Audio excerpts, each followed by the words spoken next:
드디어 여러분 오늘 세계 비전 말씀을 전합니다. 1년에 한 번은 꼭 특별히 이제 연초에 비전을 나누는데 2022년에는 우리가 새로운 새해라고 할 수 있는 또 다른 새해라고 할 수 있는 사보를 앞두고 2주에 걸쳐서 하나님이 우리에게 주신 그 세계 비전을 나누려고 합니다. 그래서 이 세계 비전의 원리를 그리고 또 어떻게 우리가 뻗어갈 것인지에 대한 그림을 그리는 시간인데 성경의 많은 구절들을 찾아가면서 우리가 듣기 때문에 앞에 이제 PPT로 준비를 했으니까 현장에서 예배 드리시는 분들은 성경을 따로 찾으실 필요 없이 앞에 보시면서 쫓아가시면 되겠습니다. 필요한 부분들 메모하시고 또 집에 가셔서 그걸 정리하면 되겠죠. 그죠? 그렇게 해서 매년 그렇게 원리를 잘 정리해 놓으면 여러분들이 원리가 점점 발전하고 또 그 원리에 걸맞는 사람으로 성장해 갈 거고 점점 더 비전이 깊어지는 그런 인생으로 세워지게 됩니다. 그런 부분들을 잘 정리해 놓으면 좋겠습니다. 신앙생활을 하면서 항상 스스로에게 묻게 되죠. 잘하고 있는 건가? 잘 가고 있는 건가? 이런 질문을 하게 됩니다. 여러분 어떻습니까? 여러분 잘 하고 있습니까? 잘 가고 있나요? 이렇게 물어보면 여러분 뭘로 대답을 하겠습니까? 제가 요새 보면은 이 질문을 우리 오윤희 집사님한테 하면 우리 오윤희 집사님 뭐라고 대답을 하시겠어요? 예스. 저기 그럴 줄 알았어요. 왜냐면 요새 한국 컨디션이 올라와 있거든요. 근데 한 3개월 전에 얘기했으면 분명히 이랬을 거예요. 질문도 하지 말라고. 이게 앞에서 이름을 거론하는 분들은요, 제가 컨디션을 알고 하는 거예요. 저 사람 건드려도 되겠구나 싶을 때 하지. 괜히 이름 불렀는데 막 눈초리가 이상하고 그러면은 제가 그걸 눈치를 잘 보거든요. 그래서 오늘 오윤희사님 제가 했는데 예스, 그죠? 근거가 뭡니까? 그냥 요새 그런 것 같아요. 보통 그렇죠, 그죠? 자기 느낌, 감정이 내 신앙의 평가 기준이죠. 그죠? 요새 좀 내가 성경도 좀 매일 보는 것 같으면 잘 가고 있는 것 같다가 좀 성경에 먼지가 좀 쌓인다 그러면 내가 좀 못하는 것 같은데 이러는 거죠. 그죠? 내가 요새 이렇게 교회에서 있는 모든 예배에 열심히 참여하면 잘 가는 느낌이 들다가도 또 코로나 때문에 대면 예배 못 드리고 비대면 예배로만 계속 집에서 퍼져서 예배 드리다 보니까 또 잘 못하고 있는 듯한, 그죠? 그러니까 이렇게 기준이 명확하지 않으면 그 평가는 어때요? 맞을 수도 있고 틀릴 수도 있게 되는 거죠. 그죠? 그러니까 이런 평가는 정확하다고 얘기할 수가 없는 거겠죠. 우리 예수님은 항상 목적에 따라 움직이셨습니다. 자, 그 장면을 한번 볼게요. 누가복음 4장 42절에서 44절입니다. 앞에 보시면 됩니다. 누가복음 4장 42, 44절 같이 읽겠습니다. 시작. 날이 밝음에 예수께서 나오사 한적한 곳에 가시니 무리가 찾다가 만나서 자기들에게서 떠나지지 못하게 만류하려 하매 예수께서 이르시되 내가 다른 동네들에서도 하나님의 나라 복음을 전하여야 하리니 나는 이 일을 위해 보내심을 받았노라 하시고 갈릴리 여러 회당에서 전도하시더라. 우리 예수님은요 이렇게 기적을 베풀면은 사람들이 막 예수님 올려주고 또 붙잡고 함께 있으려고 하고 하잖아요, 그죠? 그럼 보통 이제 그런 분위기에 휩쓸릴 만도 한데 우리 예수님은 절대 그런 분위기에 휩쓸리지 않으십니다. 그리고 철저하게 하나님의 뜻에 따라 하나님께서 예수님을 이 땅에 보내신 목적에 따라 움직이십니다. 그 대표적인 장면이 우리가 읽은 누가복음 4장 41에서 44절의 말씀이에요. 잘하고 있다라는 것은 하나님의 뜻, 하나님의 나를 향한 목적에 따라 잘 가고 있다는 것이겠죠. 그죠? 그러니까 내가 지금 신앙생활을 잘하고 있냐, 못하고 있냐를 평가하기 위해서는 뭐가 서 있어야 되냐? 하나님의 뜻이 서 있어야 돼요. 하나님의 나를 향한 목적이 정확히 서 있어야 이것으로 평가가 가능한 거예요. 내가 요새 아무리 컨디션이 좋아 보여도 그것이 하나님이 손가락으로 짚으시는 그곳이 아닌 다른 곳으로 가고 있다면 그거는 잘못 가고 있는 거죠. 근데 요새 내 느낌이 좀 지지부진하고 잘 못하는 것 같은데 하나님이 말씀하시는 방향으로 좀 느리지만 가고 있다면 그건 잘 가고 있는 거겠죠. 하나님께서 나를 지으신 목적대로 잘 가고 있느냐가 우리 신앙생활의 평가 기준이 된다는 거예요. 나를 지으시고 나를 구원하신 하나님께서 나에게 원하시는 것, 그것이 바로 세계 비전입니다. 이 세계 비전이 구원받은 하나님의 백성의 목적인 거예요. 그래서 우리가 이렇게 1년에 적어도 한 번씩은 세계 비전을 나누는 거예요. 그래서 세계 비전을 저는 이렇게 비유하고 싶어요. 이정표입니다. 이정표. 우리가 어느 지역을 가는 데에 한참 열심히 달렸는데 이게 잘 가고 있는지 헷갈려요. 그럴 때 이정표가 딱 나타납니다. 부산 200km 떨어져 있으면 어때요? 잘 가고 있구나. 그죠? 내가 부산을 향해서 가고 있는데 갑자기 고흥 이정표가 딱 뜨면 이거 내가 열심히 달려왔는데 고개를 갸웃거리게 되죠. 이렇게 세계 비전은 우리가 하나님의 뜻에 따라 목적에 따라 잘 가고 있는지를 점검하게 해주는 이정표와 같은 거예요. 그리고 또 어디로 가야 될지를 지시해주는 이정표이기도 한 거죠. 그래서 이 세계 비전을 우리가 잘 알아야 됩니다. 근데 현실적으로 많은 성도들이 이 세계 비전을 잘 모릅니다. 그러니까 신앙생활의 목표가 다 어디로 향해요? 이 땅에서 잘 먹고 잘 사는 거, 내 자식 잘 되는 거, 문제가 해결되는 거, 철저하게 이방 사람들이 구하는 것을 목표로 신앙생활을 합니다. 그러니까 평가도 어떻게 해요? 내 인생이 좀 잘 되면 내가 신앙생활 잘하는 거고, 내 인생에 고난이 좀 찾아오면 내가 신앙생활 잘못하고 있는 거고, 평가가 다 여기에 있어. 그죠? 하나님을 빼고 얘기하면 세상 사람들과 다를 게 하나도 없죠. 결국 세상 사람들과의 구별점은 어디에 있냐? 이 비전이 있냐 없냐. 세상 사람들도 비전이 있죠. 하지만 철저하게 이 땅의 비전이지. 먹고 사는 거의 비전이지. 하지만 그리스도인들은 하나님이 주신 비전이 있어요. 그게 바로 세계 비전입니다. 그래서 지금부터 그 세계 비전이 무엇인지 개념을 좀 정리를 하겠습니다. 첫 번째, 세계 비전이란 무엇인가? 세계 비전이란 무엇이냐? 정의를 내려보겠습니다. 이 정의를 우리가 함께 찾아갈 건데요. 창세기로부터 성경 구조를 쭉 찾아가면서 이 세계 비전을 우리가 살펴볼 겁니다. 먼저 우리 창세기 1장 27절 보겠습니다. 창세기 1장 27절. 자, 함께 읽겠습니다. 시작. 하나님이 자기 형상으로 하나님의 형상대로 사람을 창조하시되 남자와 여자를 창조하시고. 네, 하나님께서 세상을 창조하시는 장면, 그리고 그 세상을 창조하시는 하이라이트가 결국 사람을 만드시는 그 장면인데, 그 장면을 보면 하나님께서 사람을 얼마나 사랑하시고 또 사람이 얼마나 행복하기를 바라시는지를 알 수 있어요.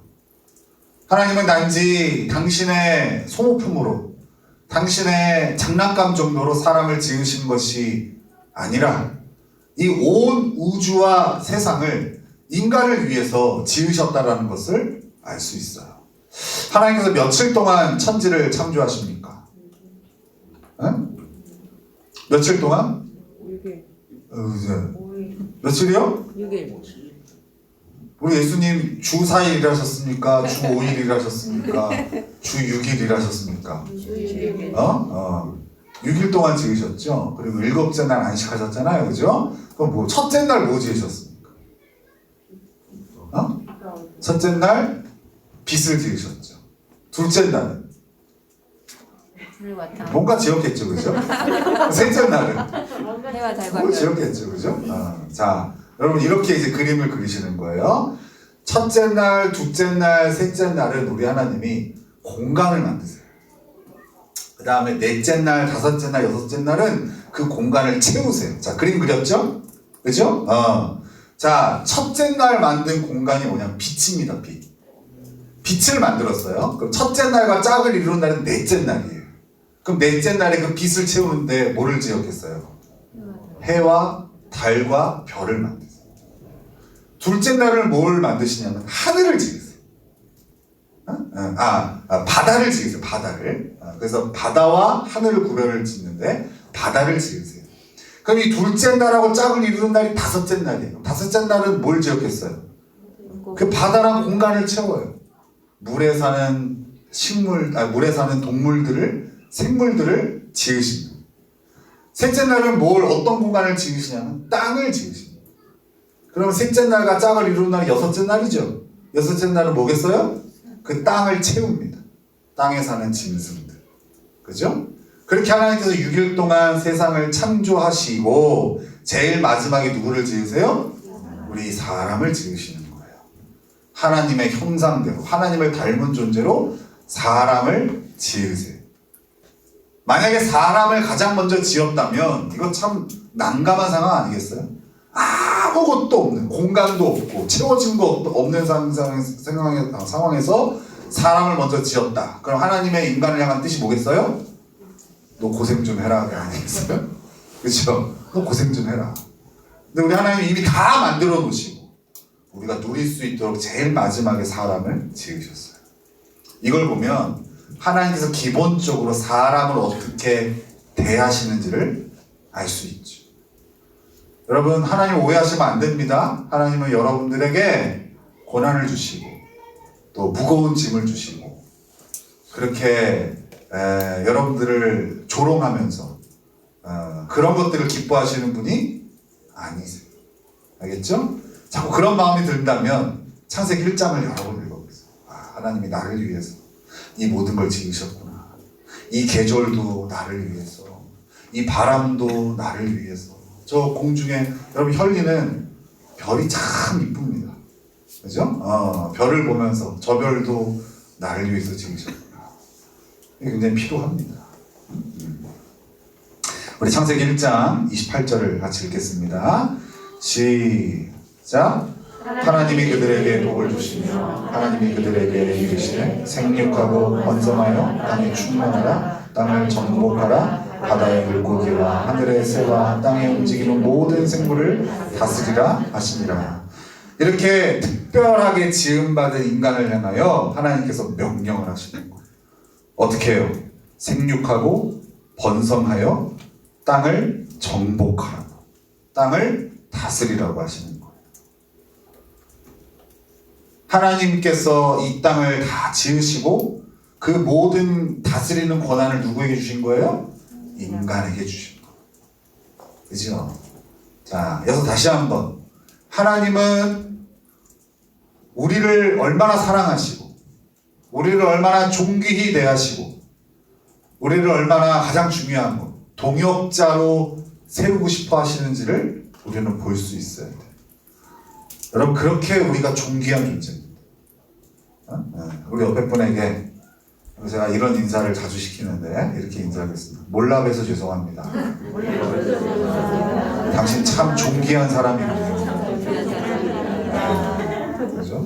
정말로 하나님께서 내 옆에 있는 사람을 나를 존귀히 지으셨듯이, 특별하게 지으셨듯이 내 옆에 있는 사람도 이렇게 존귀하고 특별하게 지으신 거예요. 그 이야기가 창세기 1, 2장에 있어요. 그래서 자존감이 무너지고 정체성이 흔들릴 때마다 이 창세기 1, 2장을 여러 번 읽어보세요. 자, 우리 창세기 3장 6절을 읽겠습니다. 창세기 3장 6절 시작. 여자가 그 나무를 본즉 몸이 하고 마음도 하고 즐거우면 만족도 하나니라. 여자가 듣다 보고 자기와 함께 있는 여자를 몸으로 만들지라. 네.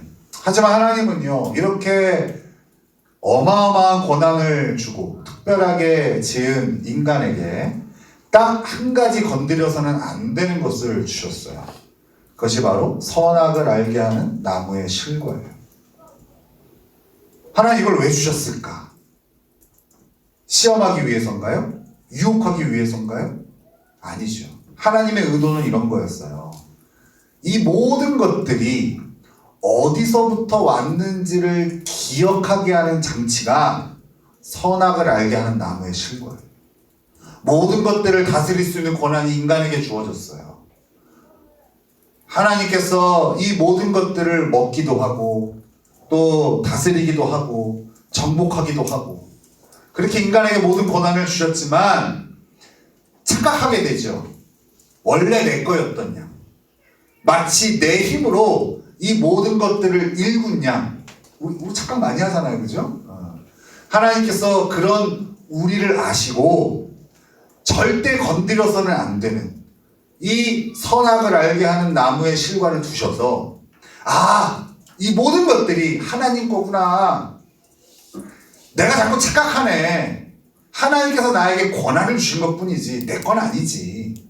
이거 알게 하시려고 하나님께서 선악을 알게 하는 나무의 실과를 에덴 동산에 두신 거예요. 그러니까 그 하나님께서 금지하신 그 선악을 알게 하는 나무의 실과만 건드리지 않으면 어때요? 하나님이 주신 그 동산에서 하나님이 주신 목적대로 모든 것들을 누리며 살 수 있는 권한이 인간에게 주어진 거예요. 그런데 어떤 일이 펼쳐집니까? 결국 그것을 따먹게 되죠. 하나님께 불순종하고 하나님을 배반하는 일이 펼쳐지는 거예요. 그게 선악을 알게 하는 나무의 실과를 따먹는 거예요. 이건 어떤 의미가 있는 거겠어요? 이제는 하나님이 주인이 아닌 내가 주인이 되겠습니다. 하나님이 옳다고 그러면 선이고 하나님이 악하다고 그러면 악인데 제가 그걸 따랐지만 이제는 그 주도권을 내가 주겠습니다. 이제 내가 좋은 건 선이고 내가 싫은 건 악입니다. 하나님 없이 내가 잘 살아보겠습니다. 라는 독립선언이 그 선악을 알게 하는 나무의 실과를 따먹는 거예요.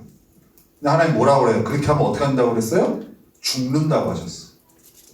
이게 죄거든요. 죄의 싹은 사망이잖아요. 근데 인간이 결국 사단의 꼬임에 넘어가 그것을 따먹게 됩니다. 그로 인하여 하나님이신 모든 특권을 잃어버리는데 그것이 창세기 3장 18절 19절에 이렇게 표현되어 있어요. 창세기 3장 18절 19절 같이 읽겠습니다. 시작.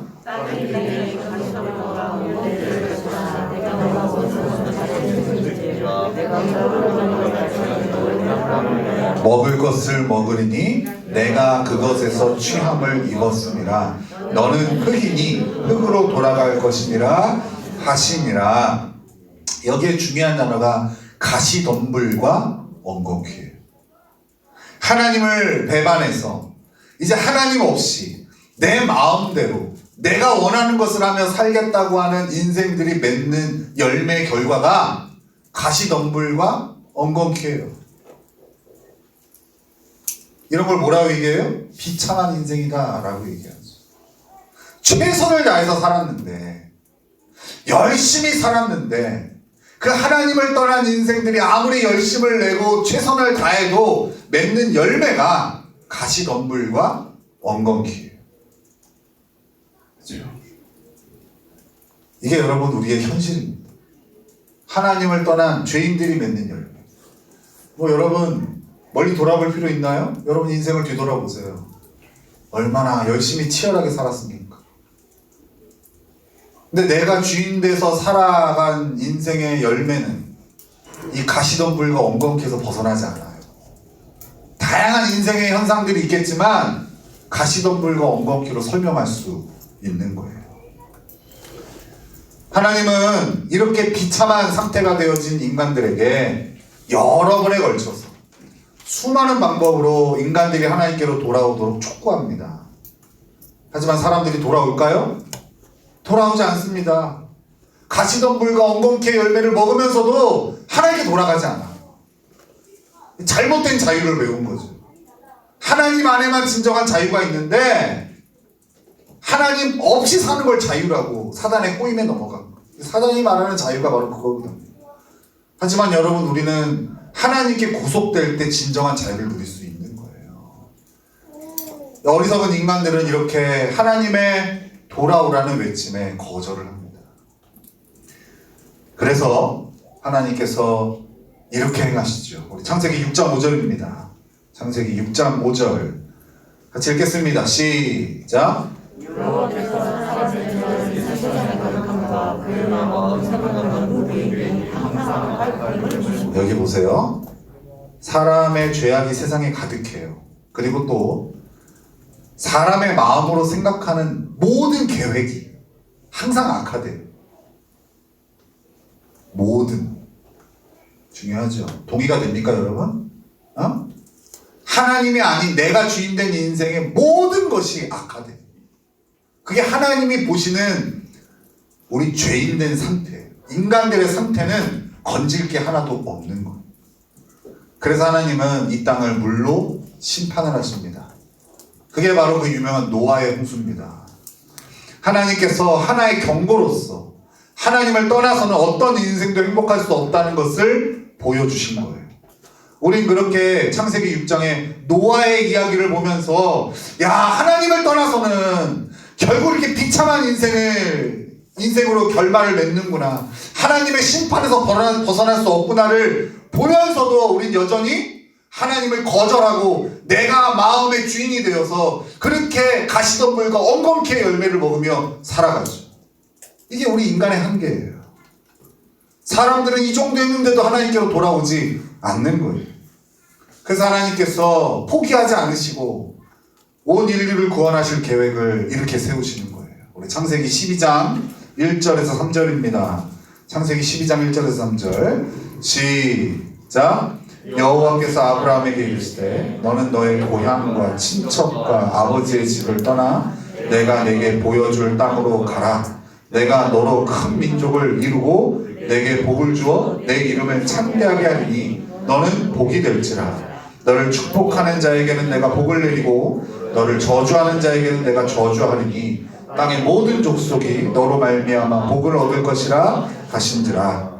하나님은 한 사람을 부르십니다. 그게 바로 아브라함인데요. 이 한 사람을 부르셔서 하나님의 큰 계획을 이루려 하시는 거예요. 하나님은 아브라함을 통해 모든 족속이 하나님께로 돌아오는 계획을 시작하시는 거예요. 그리고 그 모델로 세운 나라가 바로 이스라엘입니다. 아브라함이 이삭을 낳고 이삭이 야곱을 낳고 야곱이 12아들을 낳고 그 12아들이 12지파가 되어서 이룬 나라가 이스라엘이죠. 그러니까 이 이스라엘은 사실 특별해서 하나님께서 선별해서 세운 민족이 아니라 하나님의 특별하심을 힘입어 죄인들이지만 구별되어 세워진 민족일 뿐인 거예요. 그러니까 그들이 이걸 모르는 거죠. 그 하나님의 은혜를 모르니까 자기들이 특별해서 선별된 줄 알아요. 그죠? 아니에요. 하나님께서 이 땅의 죄인들을 어떻게 구원하기를 원하시는지, 어떻게 죄인으로 가득한 이 세상을 하나님 나라로 세우기를 원하시는지를 보여주는 모델이 이스라엘입니다. 하나님이 이렇게 이 세상을 구원하시겠구나. 그 모델이 이스라엘이란 나라예요. 그러나 여러분, 이스라엘도 하나님의 뜻에 순종하지 않고 자기 뜻대로 살아가게 되죠. 그게 구약의 역사서의 이야기들 아니겠어요? 그러나 여기서 중요한 게 있어요. 그럼에도 하나님은 인간을 포기하지 않으세요. 여전히 사랑하신다는 거예요. 그래서 당신의 아들인 예수님을 이 땅에 보내셔서 인간을 구원하시려는 당신의 계획을 계속하시는 거예요. 그렇게 이 땅에 오신 예수님은 많은 일을 이 땅에서 하시는데 그것을 크게 두 가지로 압축할 수 있습니다. 첫 번째는 구원의 사역을 완성하신 겁니다. 십자가 보혈을 통해서 예수님은 직접 우리 죄를 짊어지고 희생 제물이 되어 주셨어요. 그게 바로 십자가 보혈이에요. 그리고 두 번째는 복음을 전할 사람들을 훈련시켜서 남겨놓은 거예요. 예수님은 이렇게 승천하시기 전에 당신께서 모든 사역을 위임하여 세운 제자들에게 이렇게 말씀을 하십니다. 마태복음 28장 19절 20절이에요. 아까 읽었던 말씀. 마태복음 28장 19절 20절 같이 읽겠습니다. 시작. 그러므로 너희는 가서 모든 민족을 제자로 삼아 아버지와 아들과 성령의 이름으로 세례를 베풀고 내가 너희에게 풍부한 모든 것을 가르쳐 지키게 하라. 볼지어다 내가 세상 끝날까지 너희와 항상 함께 있으리라 하시니라. 모든 족속으로 제자를 삼는 명령, 이것이 예수님께서 이 땅에 남겨진 제자들에게 당부하신 가장 큰 명령이에요. 이 명령은 뭐와 같냐면 에덴 동산에서 하나님께서 사람을 지으시고 생육하고 번성하여 땅을 다스리고 정복하라는 명령과 같은 거예요. 그러니까 하나님은 처음에 사람을 지으셨을 때, 그리고 예수님을 통하여 세워진 제자들에게, 그리고 오늘날 예수님을 믿는 우리들에게 똑같은 명령을 하시는 거예요. 모든 족속으로 제자를 삼으라는 명령, 복음으로 생육하고 번성하여 땅을 다스리고 정복하라는 명령, 이것은 변함이 없어요. 모든 인간에게, 모든 하나님의 형상으로 지음받은 인생들에게, 그리고 구원받은 하나님의 백성에게 동일하게 주어지는 하나님의 명령이라는 거예요. 다른 명령 다 순종하고 착하게 살고 윤리적으로 산다 할지라도 이 하나님의 가장 큰 명령에 순종하지 않다면 결국 불순종하는 것이고 하나님이 우리를 구원하신 목적에서 벗어나 살고 있는 거죠. 그죠? 그러니까 내가 잘 살고 있는 것 같고 신앙생활 잘하는 것 같아도 이 세계 비전에서 벗어나 있으면, 영혼에 관심이 없고 다른 영혼이 하나님 앞에 세워지는 것에 마음 쓰지 않는다면 그 사람은 사실 길을 잘못 가고 있는 것이죠. 이렇게 평가를 하는 거예요. 아, 내가 잘 가고 있는지, 신앙생활 잘하고 있는지는 이 기준으로 평가를 하는 거예요. 이 하나님의 마음, 그리고 예수님이 이 땅에 오신 이유가 바로 세계 비전인 거예요. 이런 관점에서 보면 예수 천당, 불신 지옥, 또 예수님을 닮아라 하는 정도의 메시지가 아닌 그 이상의 메시지가 성경에 담겨 있는 것이죠. 우리를 통해, 나를 통해 온 세상이 하나님께로 돌아오는 어마어마한 비전, 그 세계 비전이 오늘 하나님께서 우리에게 주시는 비전인 거예요. 이 그림을 담고 있는 구절 두 개를 소개하겠습니다. 자, 하박국서 2장 14절이에요. 하박국 2장 14절 같이 읽겠습니다. 시작. 이는 물이 바다를 덮음같이 여호와의 영광을 인정하는 것이 세상에 가득함이니라. 또 이사야 11장 9절이에요. 시작. 내 거룩한 산 모든 곳에서 해됨도 없고 상함도 없을 것이니 이는 물이 바다를 덮음같이 여호와를 아는 지식이 세상에 충만할 것임이니라. 온 세계가 복음으로 덮는 것을 보리라는 것이 하나님의 비전이고, 그리고 그 비전이 나에게 전수되었고, 그래서 이 하나님의 비전이 나의 비전이 되어야 되는 거예요. 그렇죠? 여러분은 이 비전이 있습니까? 여러분 이 믿음이 있냐고요? 여러분을 통하여 뻗어나가 하나님의 복음이 온 세상에 가득할 것이라는 비전과 믿음이 있으시냐는 거. 아니면 가족 안에 울타리를 쳐놓고 나 잘 먹고 잘 살고 잘 나가고 높아지고 대를 이어 부를 창출하고, 혹시 이것이 예수님 믿는 목적이라, 아무 문제 없는 삶을 꿈꾸는 목적이라면 그분은 사실 하나님께서 우리를 구원하신 목적에서 벗어나도 한참 벗어난 거죠. 완전히 다른 방향으로 가고 있는 것이죠. 우리 사도행전 1장 8절도 같이 읽겠습니다. 사도행전 1장 8절 시작. 오직 성령이 너에게 임하시면 너희가 권능을 받고 예루살렘과 온 유대와 사마리아와 땅끝까지 이르러 내 증인이 되리라 하시니라. 예수님은 당신의 제자들에게 그들을 통하여, 그 한 사람 한 사람의 제자들을 통해서 예루살렘과 온 유대와 사마리아와 땅끝까지 복음이 전파되는 비전을 주신 거예요. 우리는 마태, 마가, 누가, 요한 복음서를 통해서 예수님의 12 제자들이 얼마나 오합지졸인지를 많이 봤어요. 그들에게 예수님께서 이 비전을 주신 거예요. 심지어 예수님이 부활하셨는데도 그것을 믿지 않는 제자들이 있었어요. 마가복음에 보면 예수님 그들에게 책망하세요. 믿음이 없다고 책망을 하세요. 하지만 책망하고 버리신 것이 아니라 어떡합니까? 그들에게 이 세계 비전을 다시 주신다. 그리고 그 오합지졸 같은 그들을 통하여 이 땅에도 복음이 소개되어졌어요. 지구 반대편에 있는 이 대한민국에, 이 혈리라는 시골에 강북교회가 세워져서 저와 여러분이 이 비전을 나누며 하나님을 예배하고 있는 거예요.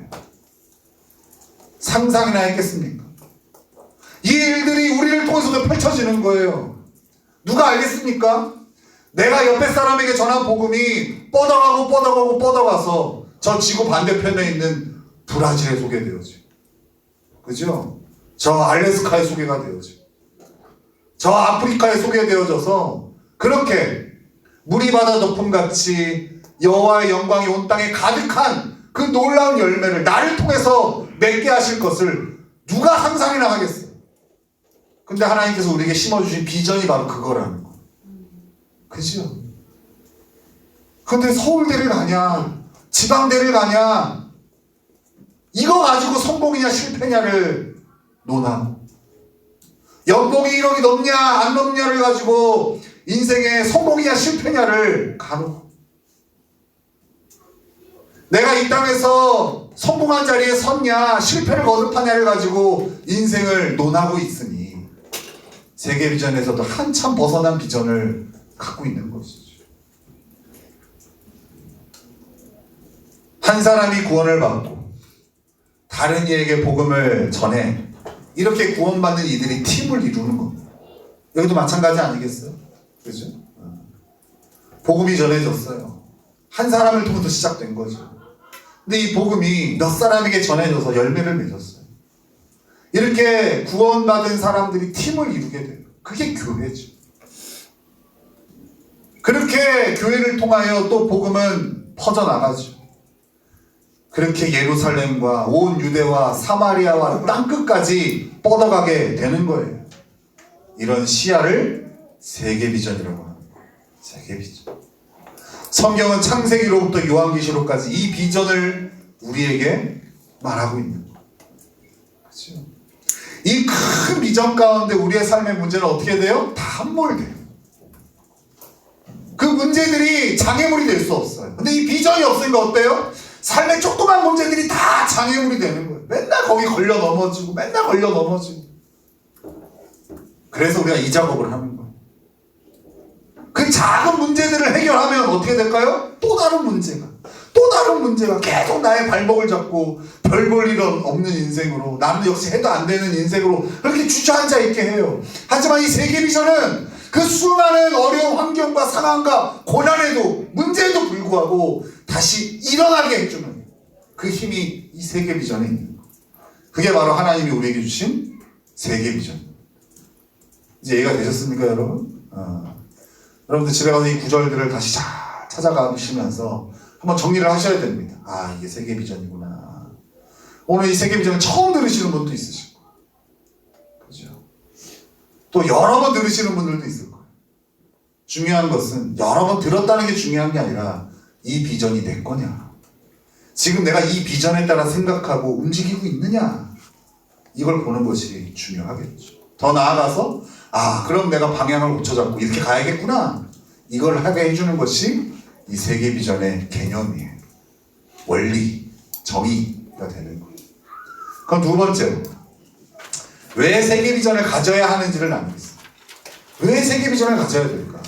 왜 우리는 세계비전을 가져야 되는가? 그 세계비전의 필요성에 대해서 나누겠습니다. 자, 첫 번째, 우리 한번 같이 읽어볼까요? 첫 번째, 왜 세계비전이 필요한가? 시작. 하나님의 관심이 사람에게 있기 때문이다. 맞습니다. 하나님의 관심이 사람에게 있기 때문에. 자, 우리 요한복음 3장 16절을 읽겠습니다. 요한복음 3장 16절 같이 읽겠습니다. 시작. 하나님이 세상을 이처럼 사랑하사 독생자를 주셨으니 이는 그를 믿는 자마다 멸망하지 않고 영생을 얻게 하려 하십니다. 네, 하나님이 세상을 이처럼 사랑하셨다. 여기서 말하는 세상은 바로 사람을 얘기합니다. 아까 얘기했죠. 하나님이 지으신 모든 피조물은 누구를 위해서 지었어요?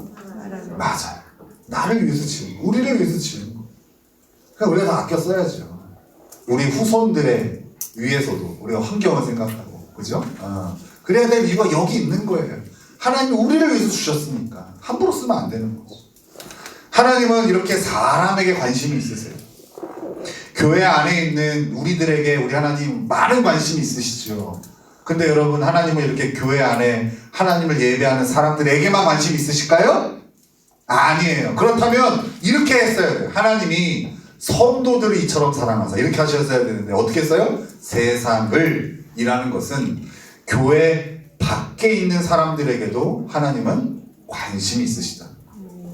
그래서 제가 이렇게 구별을 하잖아요. 이 땅에는 두 가지 종류의 사람이 있어요.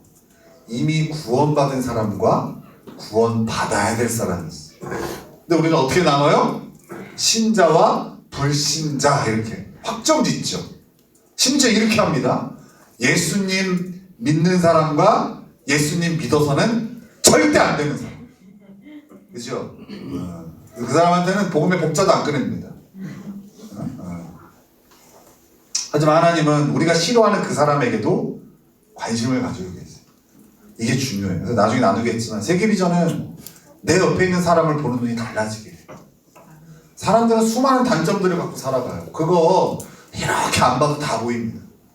사람의 장점은요, 이렇게 해야 보입니다. 내가 우리 동건이 요새 장점 찾으려고 엄청 애를 씁니다. 이렇게 해야 겨우 보여요. 이렇게 해요. 근데 단점은요, 이렇게만 봐도 보여요. 슬쩍 봐도 한 3-4개가 보입니다. 슬쩍 봐도. 진짜로. 제가 헬스장에 가면 꼭 차를 통로에다 대시는 분이 있어요. 주차선이 있잖아요. 그럼 이렇게 앞뒤로 있으면 뒤에 차가 빠져나가서 통로가 있는데 거기는 비워놔야 되거든요. 근데 꼭 거기다가 세워놓는 사람이 있어요. 아유, 내가 그 차만 봐도 그분이 누군지 알거든요. 차만 봐도 승질머리가 나요. 어이구, 내가. 그래.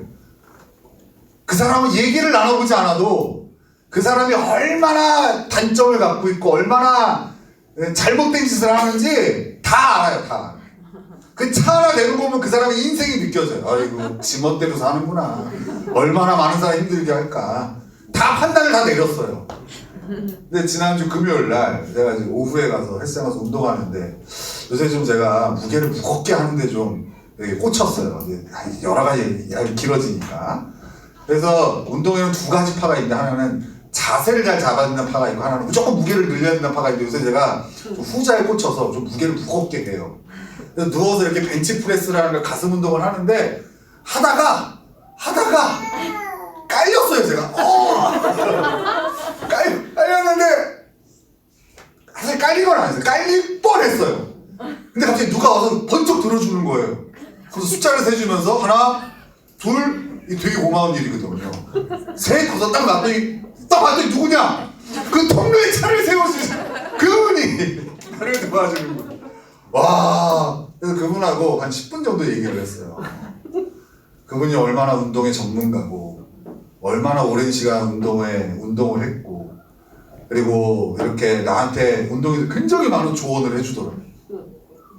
이야, 사람 볼 줄 모르는 거죠. 그죠? 여러분, 이렇게 세계비전이 없으면요 사람의 단점만 보입니다. 거기서 벗어나질 못해요. 진보가 안 돼요. 근데 이 세계비전은 그걸 뛰어넘게요. 왜요? 하나님의 관심이 나의 관심이 되기 때문에. 하나님의 관심이 사람에게 있기 때문에 그 사람에게 관심을 갖습니다. 여러분, 특징이 있어요. 관심을 가지면 좋은 점이 보여요. 정말이에요. 관심이 있으면 좋은 게 보여요. 쇼핑할 때 보십시오. 관심이 있으면 자기가 보입니다. 좋은 게 이거 꼭 사야 될 이유들이 보입니다. 관심이 좋아 보이게 합니다. 하나님의 관심이 누구한테 있다고요? 사람에게 있어요. 그래서 우리한테 뭐가 필요해요? 맞아. 세계 비전이 필요해요. 우리가 세계 비전을 가져야 하는 그 이유가 하나님이 나를 향해 관심과 사랑을 주신 것처럼 예수님 밖에 있는 사람들에게도 하나님은 관심과 사랑을 갖고 계시기 때문에. 그래서 우리가 뭘 가져야 된다고요? 세계 비전. 맞아요. 세계 비전을 가져야 됩니다. 두 번째, 왜 세계 비전을 가져야 되는가? 같이 읽겠습니다. 시작. 하나님은 사람들을 구원하기 원하시기 때문이다. 맞습니다. 첫 번째는 하나님이 사람에게 관심이 있으시잖아요. 두 번째는 하나님의 관심이 어디를 향하냐? 구원으로 향하고 있어요. 관심만 가지시는 것이 아니라 그 사람이 구원받기를 우리 하나님이 바라세요. 우리 요한복음 10장 10절입니다. 시작. 도둑이 오는 것은 도둑질을 하고 죽이고 멸망시키려는 것뿐이요 내가 온 것은 양으로 생명을 얻게 하고 더 풍성히 얻게 하려는 것이라. 또 마태복음 20장 28절이에요. 시작. 인자가 온 것은 섬김을 받으려 함이 아니라 도리어 섬기려 하고 자기 목숨을 많은 사람의 대속물로 주려 함이니라. 여러분, 예수님이 오신 이유가 이 영혼 구원에 있으십니다. 영혼 구원.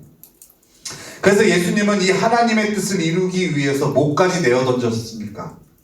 자기 목숨까지도 내어 던지신 거예요. 왜요? 하나님의 뜻이 영혼 구원이기 때문에. 그 영혼 구원을 위해서 예수님 피를 흘리신 거예요. 당신이 희생제물이 되셔서 나 같은 죄인을 구원하시기 위해서 당신의 목숨까지도 내어주신 거예요. 뭐 때문에? 하나님의 뜻을 이루기 위해서. 세계 비전을 위해 목숨을 내놓으신 분이 예수님인 거죠. 예수님은 이렇게 하나님이 사람을 구원하기 원하신다는 마음을 품으시고 이 모든 일들에 순종하신 거예요. 그러니 우리도 어떻게 해야 돼요? 세계 비전을 가져야 되죠.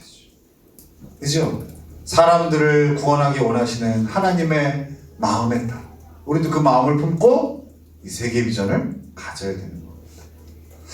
계시록 21장 8절에 조금 더 이 부분을 설명을 하겠습니다. 계시록 21장 8절 시작.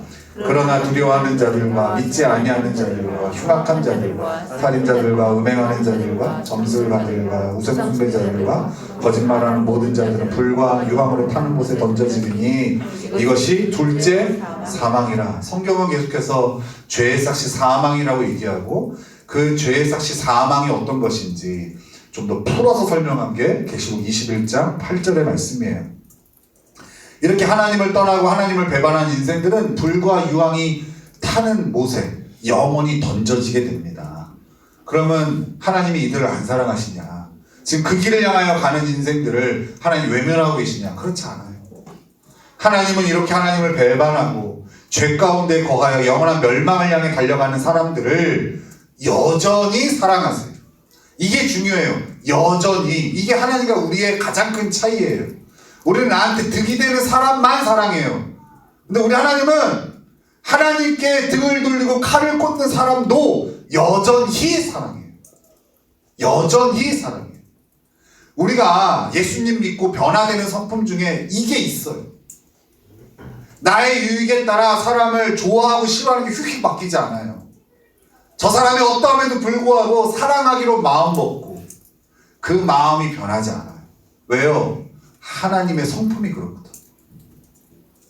하나님은 당신의 아들 예수님을 이런 죄인들을 위해 이 땅에 보내신 것. 심지어 그 목숨까지도 희생시키신 것. 그럴 정도로 하나님은 아직 죄인된 인간들을 사랑하세요. 이 하나님의 사랑의 마음을 품은 한 사람, 그게 바로 누굽니까, 여러분? 철이 지났지만 나야 나 아니겠어요? 여러분들 아니겠어요? 그죠? 그 한 사람이 하나님의 세계 비전을 이루는 거예요. 하나님은 이 하나님의 마음을 품은 그 한 사람을 통해서 세계 비전을 이루는 거예요. 여러분 믿으십니까? 아멘. 기대를 하셔야 돼요. 내가 봐도 쓸모없고 가능성 없는 나를 통해서 하나님 이 일을 하시는 거. 이건 제가 다음 주에 좀 더 나눌 거. 하나님께서 어떻게 우리를 사용하기를 원하시고 어떻게 이 일들을 이루시는지는 다음 주에 제가 좀 나누겠습니다. 오늘 얘기만 좀 할게요. 두 번째 필요성이 뭐라고 그랬어요? 하나님은 사람들을 구원하기를 원하시기 때문에 우리가 세계 비전을 가져요. 세 번째, 왜 우리가 세계 비전을 가져야 되는지. 세 번째, 시작. 인생의 실질적인 문제를 해결하는 길이기 때문에 그렇습니다. 우리 이사야 53장 6절입니다. 같이 읽겠습니다. 시작. 우리는 다 양 같아서 그릇 행하여 각기 제 길로 갔거늘 여호와께서는 우리 모두의 죄악을 그에게 담당시키셨도다. 이 말씀대로 하면 사람은 다 제 마음대로 삽니다. 아까 얘기했죠. 하나님이 계셔야 될 자리에 자기가 주인 자리를 넉하니 차지하고 내가 옳은 대로 사는 인생, 각기 자기 소견에 옳은 대로 사는 인생이 뭐예요? 성경에서 말하는 죄인입니다. 그래서 성경은 이렇게 단정지어요. 모든 사람이 죄를 범하였습니다. 한 사람도 의인이 없어요. 죄인은 나쁜 짓을 해서 죄인이 아니라 자기가 주인 되어 그 열매를 맺기 때문에 죄인입니다. 근데 이 죄인들이 그렇게 자기 멋대로 사는데 행복하냐? 행복하냐? 행복합니까? 응? 자기 멋대로 사는 인생들이 행복합니까, 여러분? 그렇지 못하죠. 모든 사람의 겉모습은 그럴듯해요. 여러분 뭐 인스타그램, 뭐 카카오톡 프로필 이런 거 보세요. 여러분 얼마나 해맑게, 얼마나 좋은 음식을 먹으며, 얼마나 좋은 옷 입으며 해맑게 웃으면서 세상 행복한 인생들이 거기 다 모인 것 같아요. 하지만 내면에는 어려움으로 가득 차 있어요.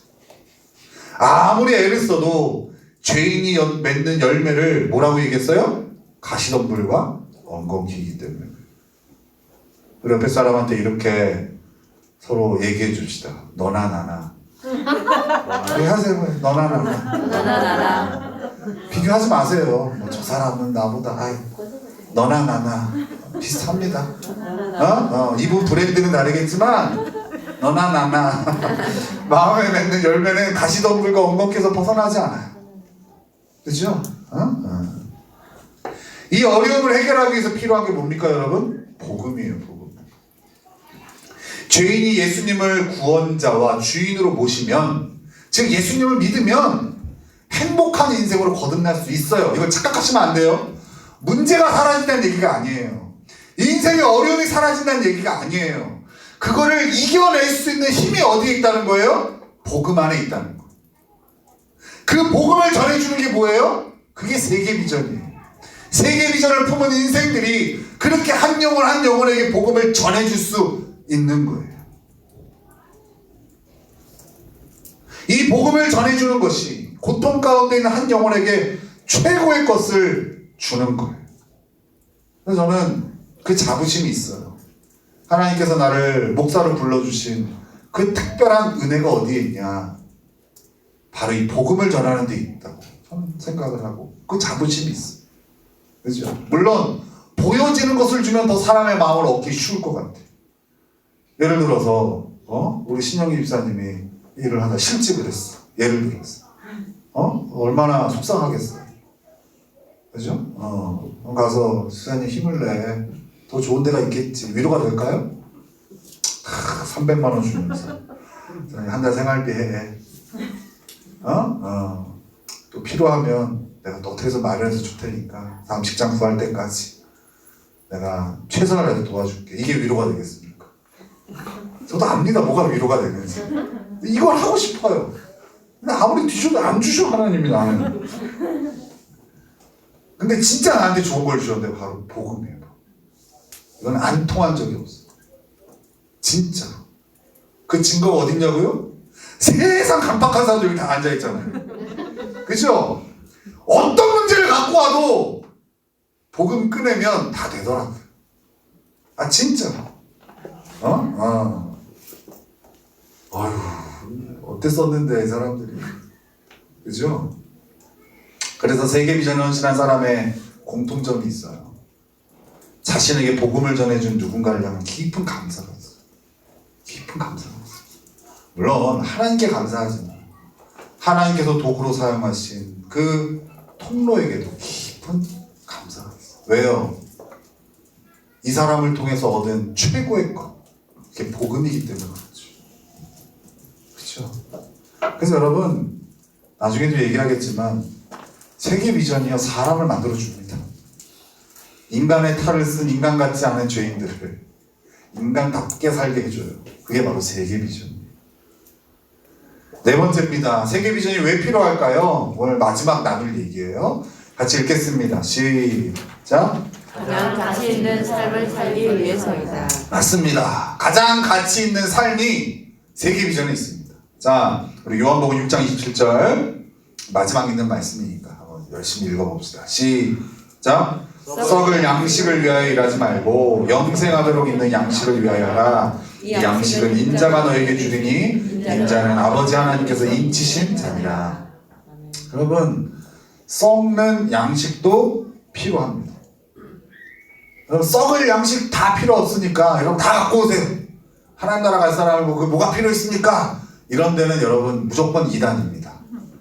알겠죠? 보통 그래요. 다 해서 교주들이 착복하고, 교주는 이 땅에서 살 준비를 다 맞춰놨어요. 그리고 하늘나라를 소망하는 저 불쌍한 인생들이 이렇게 피해를 당해 있는 거죠. 보통 그런 그림이 나오죠. 썩는 양식 필요합니다. 그죠? 하지만 이것만을 위해 사는 사람을 가치 있는 삶이라고 말하지 않죠. 그죠? 돈이 많아요. 부자예요. 부자라고 다 가치 있는 삶입니까? 그건 아니에요. 물론 부자라고 해서 저 사람을 얕잡아 보고 또 저 사람을 폄하하는 것도 문제지만 부자라고 해서 가치 있는 삶을 살 거라고 규정 짓는 것도 잘못된 거죠. 썩지 않는 양식, 그게 뭘까요? 여러분, 영원히 썩지 않는 것이 세 가지가 있습니다. 이제는 알죠? 뭐가 영원합니까? 일단 하나님이 영원합니다. 그 다음에 또 뭐가 영원합니까? 하나님의 말씀이 영원합니다. 그리고 뭐가 영원합니까? 사람의 영혼이 영원합니다. 이 영원한 것을 위해 사는 인생이 가장 가치 있는 삶을 사는 것. 그죠? 우리 하나님께서 우리 예수님께서 뭐라고 그러셨어요? 너희는 먼저 하나님의 나라와 하나님의 의를 구하라. 그러면 이 모든 것을 너에게 더하시리라.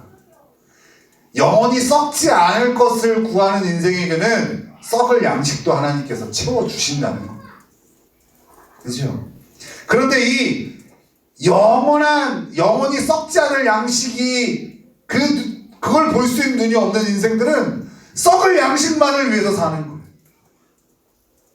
그런 인생들에게 몰려오는 마음이 어떤 거겠어요? 한탄이죠. 비참함이죠. 그죠? 언제까지 내가 이거 하고 살아야 돼? 같은 일을 하더라도 이것이 세계 비전을 위해서 하나님께서 어떻게 쓰이실지를 기대하는 사람과 그저 먹고 살기 위해서 일하는 사람은 차원이 다른 거죠. 세계 비전을 갖고 직장 생활하는 사람과 그저 생활비 벌려고 직장 생활하는 사람은 차이가 있는 거예요. 그 차이는 나중에 설명을 해요. 오늘 하려면 시간이 너무 오래 걸리니까. 가장 큰 차이는 뭐겠어요? 이 땅에 없어질 양식에 연연해하지 않는다는 거예요. 결국 예수 그리스도의 십자가 보혈 아래 다 해결될 그 문제에 집착하지 않는다는 거예요.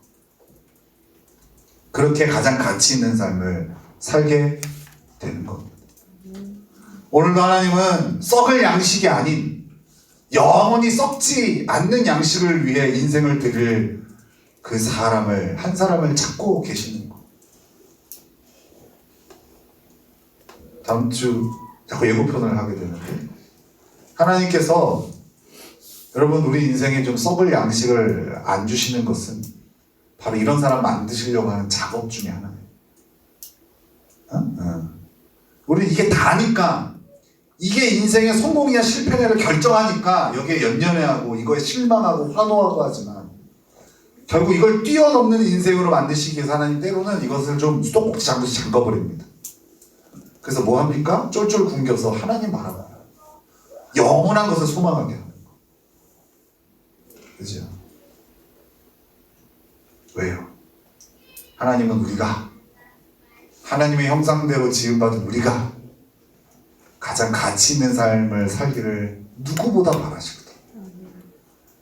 그냥 요대로 요 정도 빌딩 몇 채 정도 갖고 차 뭐 외제차 좀 타고 그 정도 인생으로 살기를 원하시는 게 아니라 영원히 썩지 않을 하나님의 양식을 구하며 세계 비전을 품고 하나님의 마음을 품은 그 세계 비전의 일꾼으로 가장 가치 있는 인생으로 세우기를 누가 원하신다고요? 하나님이. 여러분의 하나님이. 저와 여러분의 아버지 되신 하나님이 원하시기 때문에 하나님 우리 인생을 절대 그냥 두지 않으세요. 믿으십니까 여러분? 아멘. 좋습니다. 그래서 다음 주에는 이제 이 세계 비전이 어떻게 이루어집니까? 그리고 이 이루어지는 모델이 어떻게 세워져 있는가? 우리 이런 것들을 좀 공부를 하겠습니다. 여러분들 다음 주에도 빠지지 마시고 웬만하면 코로나도 걸리지 마시고 이 자리에 나오셔서 비전을 마음에 새기시고 올 한 해도 이 비전에 걸맞는 인생으로 잘 세워지시길 예수님의 이름으로 축원합니다.